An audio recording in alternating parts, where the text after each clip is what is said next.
Assalamualaikum warahmatullahi wabarakatuh. Yang terhormat Bapak Dr. Herianto Susilo SPD MPD dan Ibu Tri Ulia Kodriati SPD MPD selaku dosen mata kuliah keprofesian PNS. Perkenalkan, nama saya Putri Gaida Febrianti dengan NIM akhir 025. Di sini saya akan mempresentasikan tugas UTS saya dengan judul Instruktur LKP Tata Boga. Deskripsi profesi, peran dan tugas.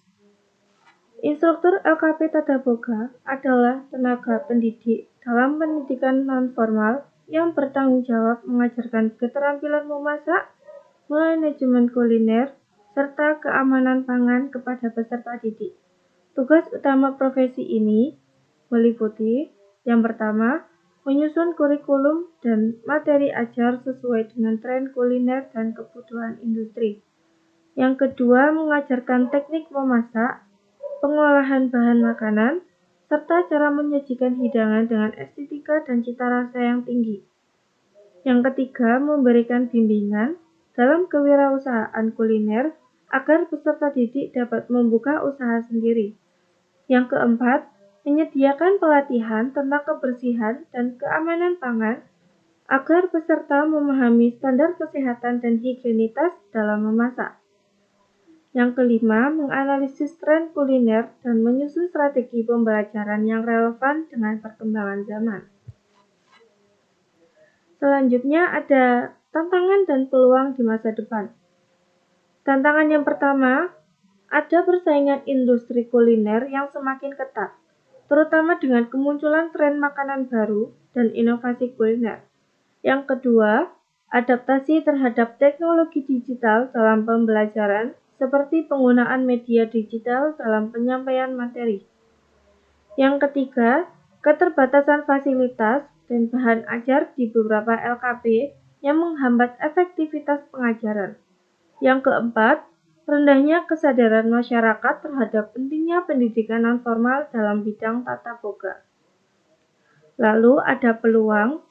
Yang pertama, meningkatnya permintaan tenaga kerja di industri kuliner, baik di restoran, hotel, maupun catering. Yang kedua, dukungan pemerintah terhadap pendidikan vokasi dan kewirausahaan yang membuka peluang besar bagi lulusan LKP. Yang ketiga, perkembangan teknologi yang mempermudah proses pembelajaran dan pemasaran kuliner, seperti media sosial dan platform digital. Yang keempat, ada kesempatan untuk bekerja secara mandiri dengan membuka usaha kuliner sendiri atau menjadi konsultan kuliner. Selanjutnya ada integrasi teknologi dalam profesi PLS. Teknologi telah membawa perubahan besar dalam profesi instruktur LKP Tata Boga, yang diantaranya ada e-learning dan tutorial online memungkinkan peserta belajar secara fleksibel tanpa harus hadir di kelas secara fisik. Yang kedua, aplikasi kuliner seperti YouTube, Instagram, dan TikTok memberikan referensi resep dan teknik memasak yang lebih menarik dan interaktif. Yang ketiga, ada AI dan IoT, membantu dalam menciptakan resep baru, mengelola stok bahan makanan, dan mengoptimalkan efisiensi produksi. Yang keempat, penggunaan software manajemen restoran. Penggunaan software manajemen restoran untuk membantu lulusan dalam merancang bisnis kuliner mereka sendiri. Selanjutnya ada integrasi teknologi dalam profesi PLS. Pada tahun 2025 dan masa pendatang, profesi ini dapat beradaptasi dengan pemanfaatan platform pembelajaran digital seperti Google Classroom dan Zoom untuk kelas online.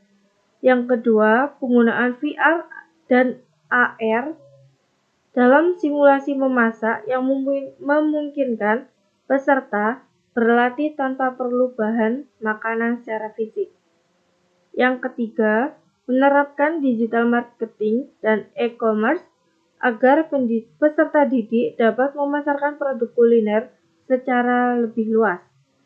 Yang keempat, penggunaan chatbot dan AI dalam pembelajaran konsultasi kuliner dan menjawab pertanyaan peserta didik secara real time.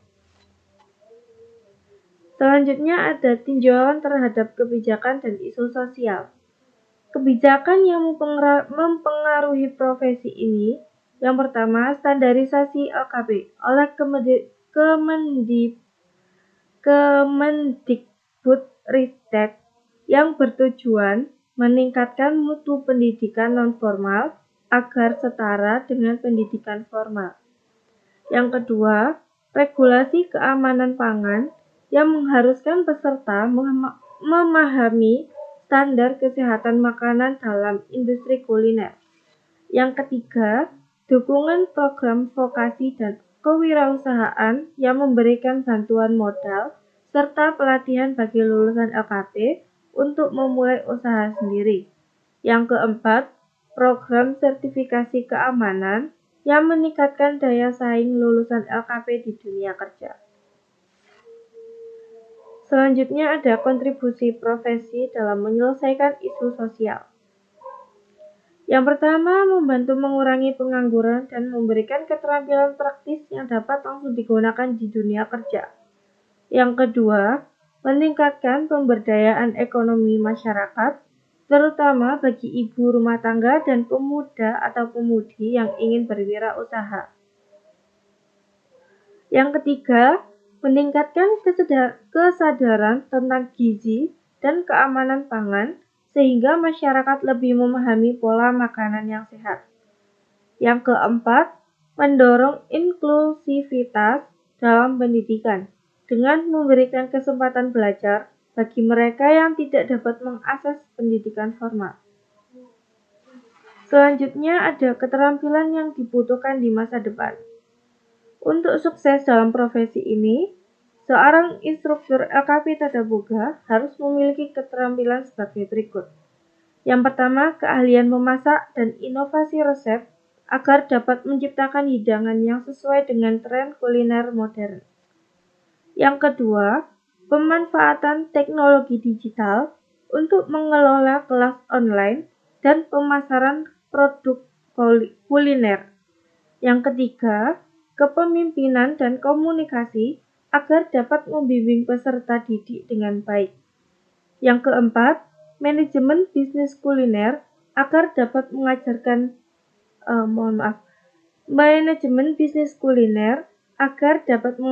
strategi pemasaran dan manajemen usaha yang efektif. Yang kelima, kreativitas dan adaptasi terhadap tren kuliner global dan lokal sehingga dapat menyusun materi yang relevan. Selanjutnya ada keterkaitan dengan SDGs. Profesi ini berkontribusi terhadap beberapa Sustainable Development Goals atau SDGs, yaitu yang pertama SDGs nomor 4, pendidikan yang berkualitas. Memberikan akses pendidikan keterampilan bagi masyarakat, terutama bagi mereka yang tidak dapat melanjutkan pendidikan formal. Yang kedua, SDG nomor 8, pekerjaan layak dan pertumbuhan ekonomi. Membantu lulusan LKP mendapatkan pekerjaan atau membuka usaha sendiri. Yang ketiga, SDG nomor 12, konsumsi dan produksi yang bertanggung jawab. Mengajarkan praktik memasak yang ramah lingkungan dan mengurangi limbah makanan. Yang keempat, SDG nomor 5, kesetaraan gender. Memberikan kesempatan kepada perempuan untuk belajar keterampilan yang dapat meningkatkan kemandirian sosial. Kemandirian ekonomi. Selanjutnya, ada refleksi pribadi dan rencana karir. Saya sangat tertarik dengan profesi sebagai instruktur LKP Tadaboga karena memasak adalah sesuatu yang saya sukai. Saya menikmati eksplorasi berbagai jenis makanan dan menemukan cara baru untuk mengolah bahan makanan. Profesi ini tidak hanya memungkinkan saya untuk menyalurkan passion dalam memasak, tetapi juga berbagi ilmu, dan membantu orang lain mengembangkan keterampilan yang bisa bermanfaat bagi mereka, baik untuk kehidupan sehari-hari maupun untuk usaha kuliner. Selanjutnya, untuk mengembangkan diri dalam bidang ini, saya berencana untuk terus mengasah keterampilan memasak dan mencoba berbagai resep dan teknik memasak baru agar dapat mengajarkan lebih banyak variasi kuliner. Yang kedua, memanfaatkan media digital seperti YouTube atau Instagram untuk berbagi resep dan tips memasak sehingga bisa menjangkau lebih banyak orang. Yang terakhir, menjadi seorang instruktur LKP Tata Boga bukan sekedar mengajarkan teknik memasak, tetapi juga memberdayakan masyarakat melalui keterampilan yang bernilai. Profesi ini membuka jalan bagi banyak orang untuk mengembangkan potensi mereka, baik dalam dunia kuliner maupun kewirausahaan. Di era digital yang terus berkembang ini, adaptasi terhadap teknologi menjadi kunci agar pembelajaran semakin efektif dan berdampak luas. Dengan dedikasi, kreativitas, dan semangat berbagi, profesi ini bukan hanya tentang memasak, tetapi juga tentang menciptakan peluang dan membangun masa depan. Sebuah hidangan yang lezat selalu bermula dari tangan yang terampil, dan tangan yang terampil terbentuk dari ilmu yang terus diasah dan dibagikan. Saya percaya bahwa dengan terus belajar dan berkembang, saya bisa menjadi bagian dari perubahan positif dalam dunia kuliner dan pendidikan masyarakat. Demikian presentasi yang dapat saya sampaikan. Semoga dapat memberikan wawasan dan inspirasi bagi kita semua. Terima kasih atas perhatian Bapak dan Ibu. Wassalamualaikum warahmatullahi wabarakatuh.